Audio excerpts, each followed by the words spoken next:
welcome to my podcast. Welcome to the Scary Stories podcast. I'm Melissa.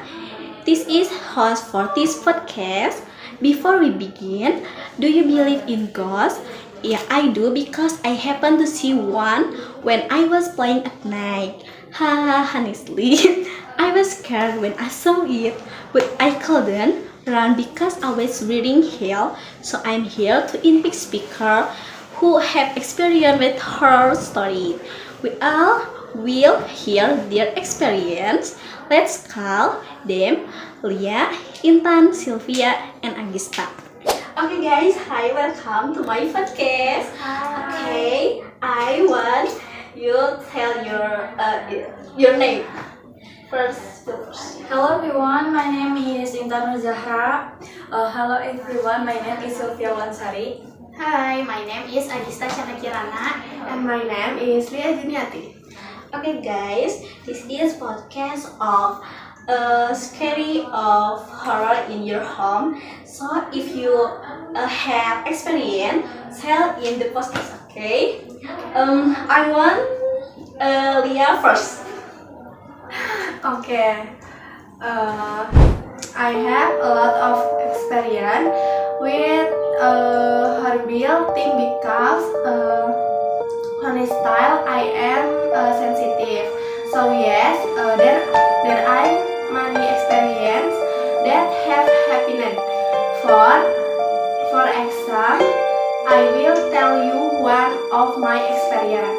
I was processed, but it felt like I was connected to my friend because she happened to be an easy person to get along with, and it feel like I don't know what to do with.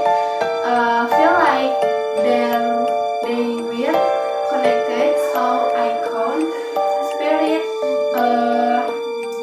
myself because it was always be me who was angry or here, and until I was sprite, I really felt the pain. But in the end, I was helped. Everyone was funny and everyone was playing. Okay. So I will know story from Sylvia. When I was in elementary school, my grandfather fell seriously ill for a very long time. Even though he had been hospitalized and treat, he didn't get any better. Eventually, your extended family decided forget her and pray for his recovery, reading Surah Yasin and other verses. Jangan ketawa. Next. Right after finish praying, my father suddenly become possessed. He overheard that sprint had been ripped away after that incident.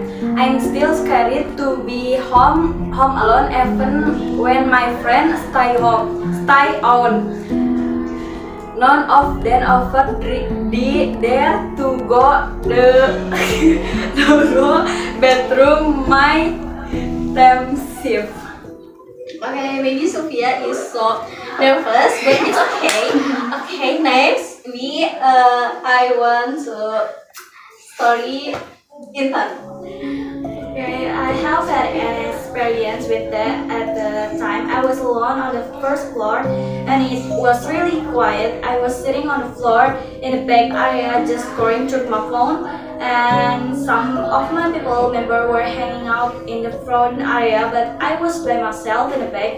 I didn't even have the television on. To my right was the kitchen, and to my left was a door leading to the laundry area. The washing machine was there, but the door was closed. While I was on my phone, I feel like I heard someone go psst, psst from my left. I tried to stay positive and told myself I probably just misheard it. I went back to my phone, but then I heard Sam whisper again, "Psst, psst," like that. By then, I was actually annoyed. I looked toward to the door on my left and snapped, "What is it? You're being noisy." I didn't leave.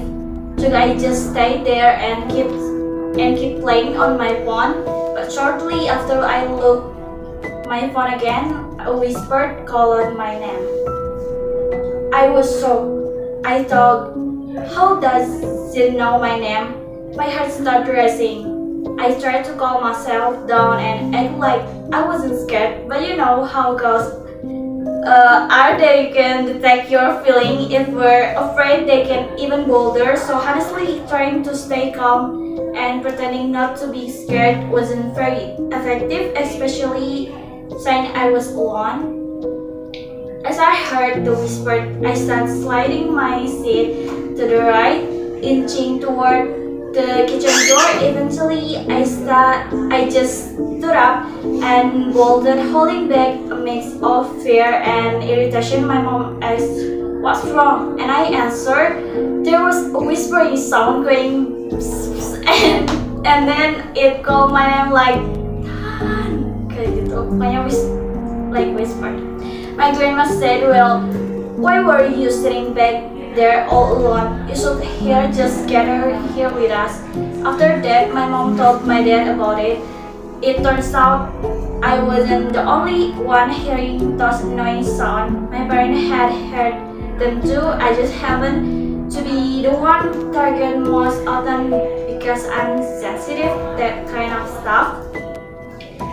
When Francis reached a point where they were truly bothersome, my dad called in a spiritual expert on an old man with a mustache. He and my dad went to the back and up the second floor, checking every single room. What I didn't expect was what happened after the old man left. My dad started talking to my mom in very low voice. I got curious and asked, "What is it?" At first, my mom wouldn't tell me about it because I insisted. My mom saying that on the second floor, before it was turned into two bedroom, that area was a hangout spot for kuntilanak.